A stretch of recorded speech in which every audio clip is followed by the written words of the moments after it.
I put a little bouncing ball. So when you're figuring out your timing, just start with a ball. So you're thinking when the water hits, so this is the impact of the actual splash.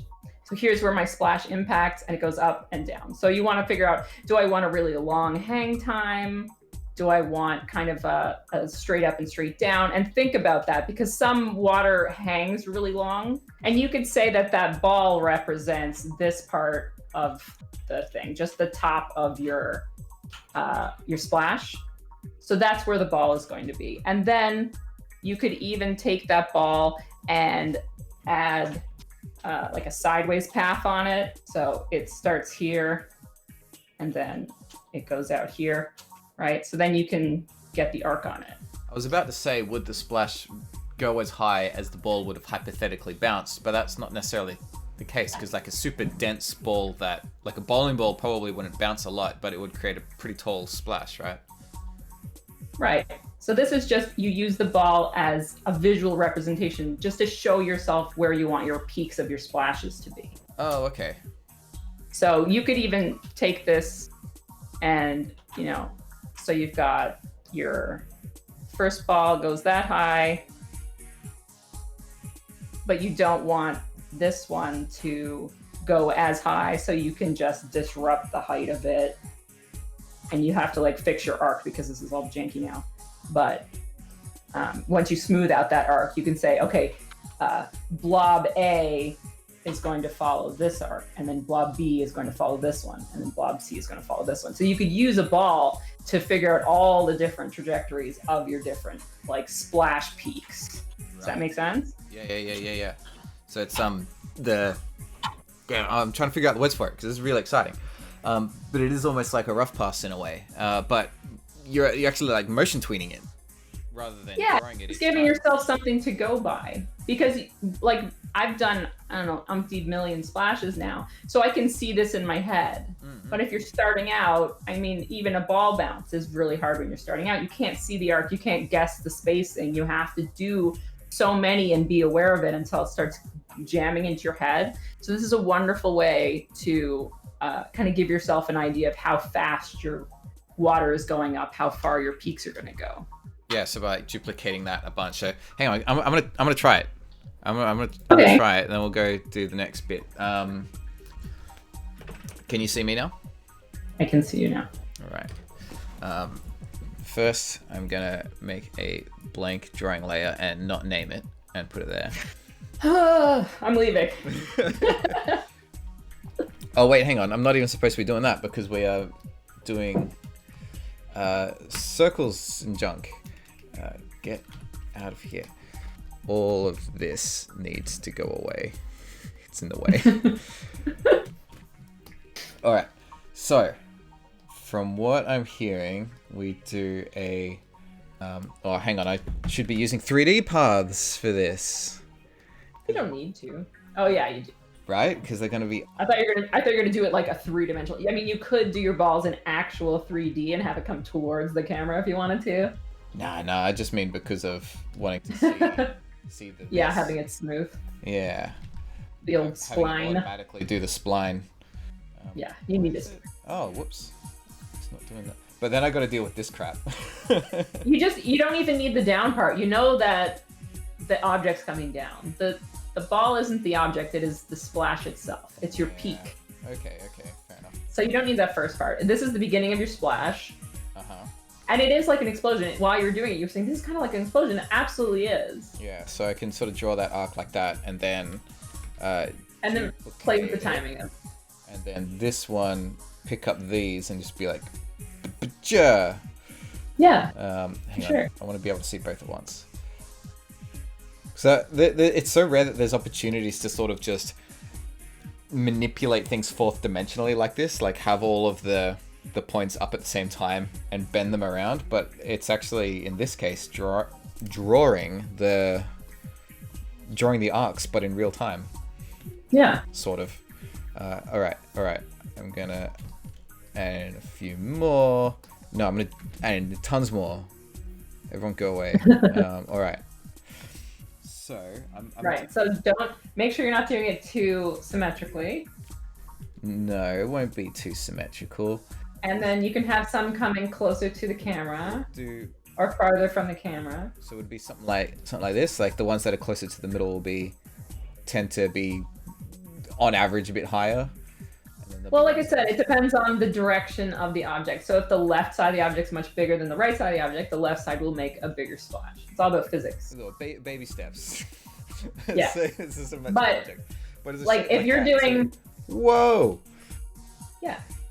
So then it's just about making sure that the high bits kind of slow into your high bit, slow out. And then you've got a lot of information on how the different drifts are going. That's not quite right. I mean, the timing is horrendous, but if you spend, like, if you're the type of person that can't see the arcs, I know some people who can see it in their mind perfectly. Oh, this is I was wondering, would this sort of thing be easier to draw by hand, and then sort of setting up at this point was just it was an intriguing experiment to me. Yeah, you and your contraptions. Wow. Yeah, well, you were talking about being very lazy before, but you know, if you're someone who cannot see the arcs, you could do something like this, or you could literally just draw arcs, such as the arc you drew, but actually use it for the arc of the water instead of just abandoning it. Would it move as uniform as this though, where all of them reach their highest point on the same frame, or would you want to sort of... The ones that go higher are going faster. Okay. Initially. So yeah, it'll have a little bit more hang time because it's got more power going up. So the ones that are like kind of droopy in the beginning, they have less power in them overall, and they're going to fall down a little bit. Just think about the ball. If you throw the ball up, like, it's going to come down pretty fast. But if you throw the ball up, the ball's going to come down. So later. Would these two actually be closer to the start then, like that? And start falling quicker? Or maybe they're like... The middle ones? Would be a bit more... Yeah. The ones that go the highest, I would have them land last. Land last, but they reach their top the earliest?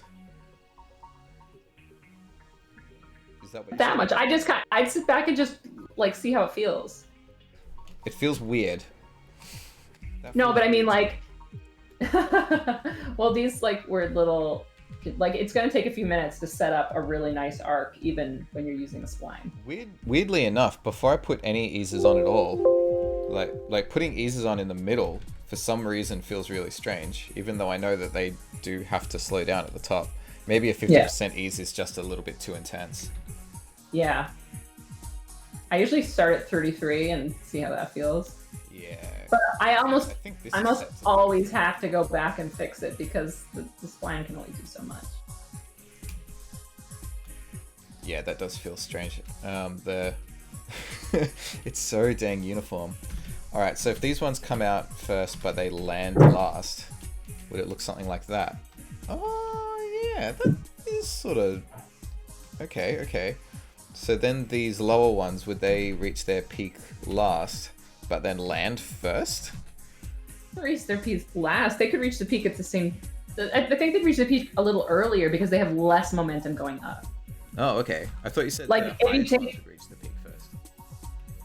No, they're traveling a lot farther. They have a lot more speed and they're going to travel a lot farther, but they're also going to land last. Right. And it's just like take two objects, throw one up. Like if you throw both of them at the same time, but you throw one kind of lightly and you throw one with a lot of emphasis, the lighter one is going to lob down. It's going to land first. Yeah. And it's not going to have a very exciting arc. It's probably not going to have a lot of hang time because it doesn't have a lot of energy to stay up there. Everything is about energy. Would the arcs be this uniform as well? Like, do some of them have like they go up fairly straight, but then they come down at an angle? It really depends on what your impact is. But like I said, at first, your goal is just to have something that looks like water that does a splashy thing. That's your first goal. It's not like getting to the nitty gritty of every single piece is something that you're going to work on over time. Right. Okay. So this is just a ballpark to give you an idea of, and I might even only just do one or two just to kind of give myself an idea of timing. And it, like I said, if you're someone who has a natural sense of time, you wouldn't even need to do this. You know, okay, it's up in the air now. I'm going to space things much tighter. I'm going to give it a little bit of hang time, and then I'm going to have it drop. If that's something that you have a little bit like more of a natural inclination to see without guides, then you wouldn't need to do this step. Right. So 6 blobs might be a bit overkill. Like, yeah, I might even stick to like. If I rough around, well, you could stay somewhere in the back. Feel like the shape that a splash would take. Nope, it looks really ugly. So that sort of tells me right away that maybe I should just sort of start with the bowl, like draw a cool key. Be like, whoa! I mean, that doesn't. Okay, I think you're getting ahead of yourself. Give me back the screen. All right, fine. Yeah. You got really fixated on this idea of being able to build a contraption. I think that's neat. Look at me drawing splashes. Whee! Oh my goodness. This is got. Why have I never thought of this? I'm just so lazy, so I do it the laziest way. But it's not lazy, it's clever. Thanks for watching. Consider following my Twitter for upcoming stream times and topics. Hey, maybe your question or suggestion or whatever will become a video topic of its own, like this one. Previous unedited full streams, as well as any relevant working files if there happens to be any, are available to my lovely patrons. Links for all that stuff are in the description. Yay! Okay, bye.